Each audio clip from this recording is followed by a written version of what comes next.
Chittenden Solid Waste District's Organic Diversion Facility is home to Green Mountain Compost. Our site, located in Williston, Vermont, was opened in 2011. The new location was opened after more than 20 years of operations as Intervale Compost Products in Burlington, Vermont. As part of the Chittenden Solid Waste District, or CSWD for short, the compost program has a dual mission of maximizing diversion of food waste from the landfill stream while also creating high-quality soil amendments to enrich local lawns and gardens. CSWD collects residential and commercial food waste as well as leaf and yard waste from a network of 7 drop-off centers located all around Chittenden County.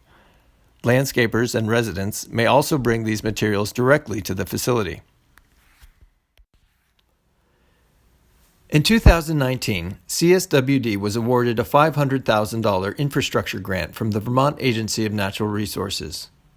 The matching grant funds were used to expand and improve the compost facility. Work completed in 2020 and 2021 included installation of nearly 7 acres of stone pads and access roads, extension of 3-phase power to the relocated screening area, and equipment purchases of a windrow turner, haul truck, and stacking conveyor.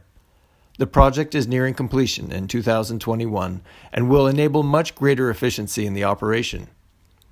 The transition to utilizing a windrow turner is a critical component of the expansion efforts.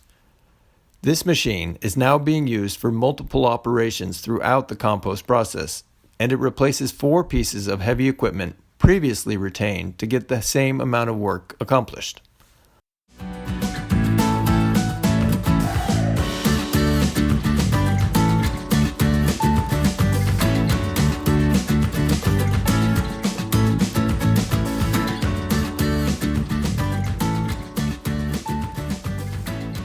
The compost produced by CSWD's Organics Diversion Facility is comprised largely of 4 main ingredients, referred to as feedstocks.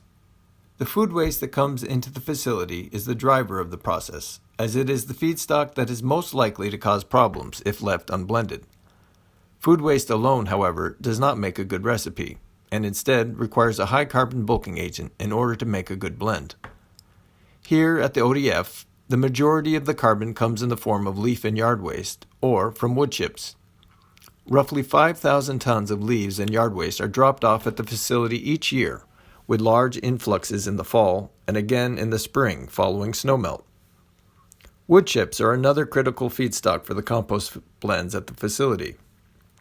In addition to providing the recipe with an additional source of carbon, they are counted on to give the compost piles sufficient porosity to ensure that proper oxygenation can be established throughout the active compost process. The primary source of wood chips used at the facility is the brush and wood waste that is brought in by customers to the district's drop-off centers and ground up on a regular basis. During periods when this stream of wood is insufficient to meet the needs of the compost recipe, additional wood chips are purchased from local sawmills. Animal manure and bedding makes up the last key ingredient for the compost at ODF. Since the dawn of agriculture, manures have been treasured for their ideal characteristics as a soil amendment. Chock full of nutrients and microbes critical for robust plant growth, inputs such as horse manure and bedding also start with an ideal ratio of carbon to nitrogen for composting. Including manure and bedding serves as a buffer to other inputs that may vary over time. The food waste that drives the composting process at ODF comes in all forms and from all sources. From school cafeterias to grocery store discards to residential plate scrapings to food manufacturing, pretty much any food sources that were once part of a living animal or plant can be composted at our facility. When combined all together and irrigated with enough rainwater to bring the moisture content up to the target range, the bacteria that make up the driving force of early-stage composting get right to work, converting putrescible organic matter into stable soil components while creating heat and carbon dioxide in the process.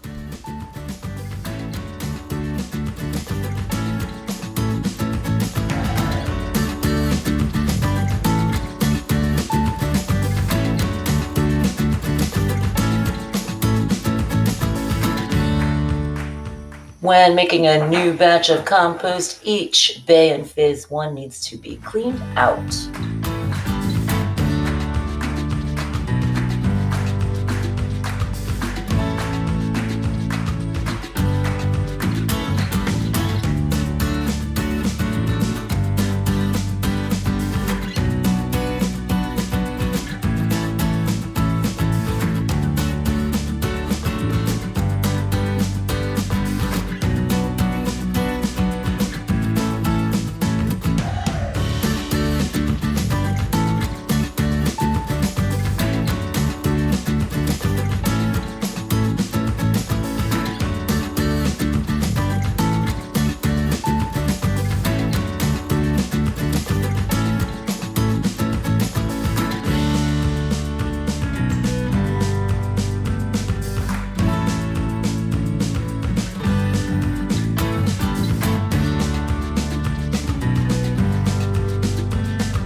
several weeks of forced aeration in the active composting phase, the compost begins to acquire characteristics of a finished product. Initial pile temperatures that reach 140 degrees Fahrenheit or greater begin to cool down as the energy tied up in the food waste is converted into stable soil components. The next step in the compost journey is one of windrow formation and curing piles. The compost is hauled to the windrow pad, where it is placed into long rows, sized perfectly for the windrow turner to straddle and complete turns. Prior to the arrival of the windrow turner, the organics diversion facility utilized an excavator to turn the windrow compost. This allowed staff to stack materials into very high piles, but was an incredibly slow and inefficient process. The previous method took roughly 2 weeks of staff time in the excavator to turn the entirety of the curing compost piles. Since the arrival of the windrow turner, this process has been shortened to a mere 4 hours. This improved efficiency has enabled staff to focus on other critical pieces of the process. As the piles continue to age, cool, and mature, there is a shift from bacterial decomposition to fungal decomposition as the remaining wood chips and other lignaceous components further their transition to soil. During the next 2 to 4 months, these windrows will be turned multiple times, further homogenizing the blend, introducing oxygen to the still breathing piles, and inverting the piles in the process. Following this final stage in the compost curing process, the compost is sampled for greenhouse and laboratory trials, and eventually hauled to the compost screener for size reduction and removal of any rocks, sticks, or other non-compostable items that may still be in the mix. As the largest food waste compost facility in the state, located within minutes of the greatest population density and largest institutions, we receive a lot of food waste. And we've seen the amount of food waste being diverted from the landfill increase substantially in recent years. Working with hauling partners within our district, we've seen annual tons of food waste sent to our facility more than double since we relocated in 2011. The first calendar year that we opened, we received just over 2,500 tons of food waste. This past year, that number was nearly 5,900 tons. Vermont's universal recycling law mandating the diversion of food waste from the landfill was originally passed in 2012. It came into full maturity in July of 2020, reaching down to the individual household level. While we are delighted to see more and more Vermonters taking food waste out of the landfill stream, the increase has not been completely smooth sailing. More food waste has also meant more contamination. Every commercial compost operation deals with some degree of contamination in their product. At CSWD's organic diversion facility, a fair amount of effort has been made to remove unwanted items from the compost stream every year. As the universal recycling law reached full maturity this past summer, and the organics diversion mandate reached the residential level, we've seen a large increase in the volume of plastics and other contaminants coming into our facility, along with the food waste. Smaller facilities are often able to pre-screen the food waste coming into their facilities and remove any non-compostable items at that point. Similarly, much larger operations often have dedicated equipment and staffing that take on the task of pre-screening. The scale of our operation has made pre-screening of individual loads a very difficult task, and we rely largely on contaminant removal throughout the process instead. Despite dedicating hundreds of hours of staff time and significant costs towards additional screening technologies, managing plastics remains our biggest challenge. The recent addition of a windrow turner to the operation has the benefit of exposing plastics contained within the piles with each pass it makes, making them visible and more accessible for collection throughout the process.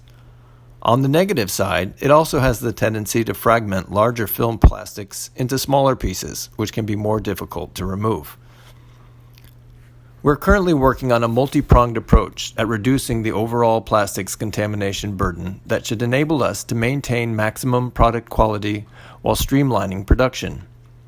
Upcoming efforts include a ban on compostable products beginning January 1st, 2022.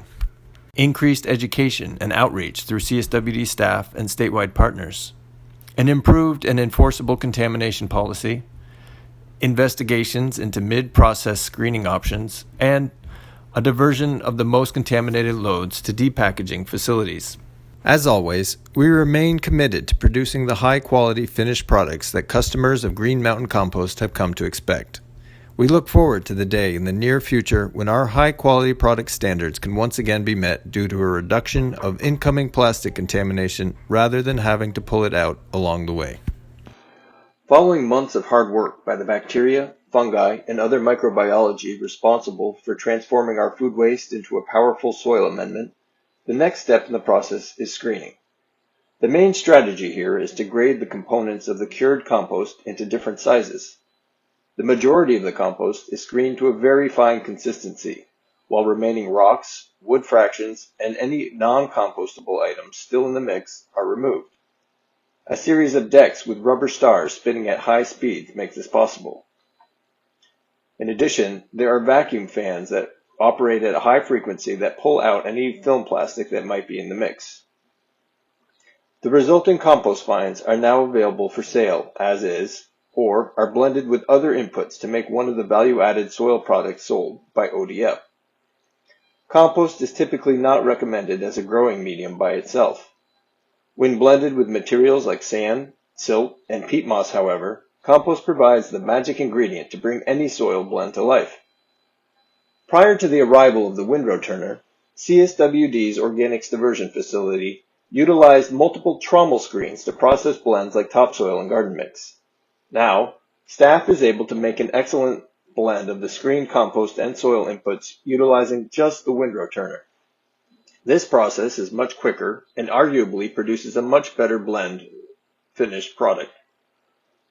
The two main manufactured soil blends made at the facility are garden mix and topsoil.